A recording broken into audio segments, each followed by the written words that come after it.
सुध्रिने अनि त्यसपछि हामीले चौतर्फी 77 जिल्लाका पार्टीका कार्यकर्ता मात्रै हैनन् आम नेपाली जनताहरूले सुवाङ नेवाङ जस्तो युवालाई संसदीय दलको नेता बनाएर सशक्त प्रतिपक्षको भूमिका निर्वाह गर्नुपर्छ भन्ने जुन माग राखेको थियो त्यसलाई लट्याइयो।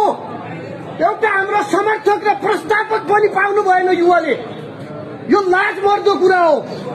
म भन्न चाहन्छु क्षितिज छेबे एन महर जस्ता युवाहरू पनि त्यहाँ प्रस्तावक र समर्थक किन बन्न सकेनन्?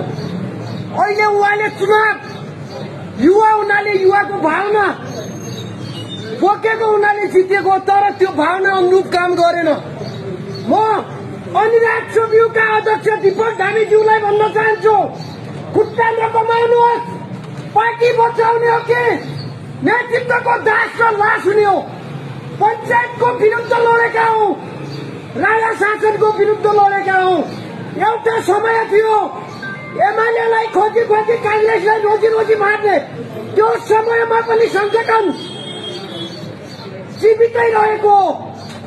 अहिले हामीले यो संगठनलाई जीवित राख्न चाहनुहुन्छ भने पार्टी परिवर्तन र नेतृत्व परिवर्तनको पक्षमा उभिनुहोस्। इतिहासमा एमाले थियो भन्नु नहोस्। एमालेलाई जीवित राख्नको लागि युवाले नेतृत्व गर्नुपर्छ।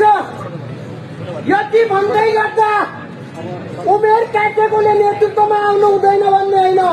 पार्टीको नेतृत्व परिवर्तन हुनुपर्छ।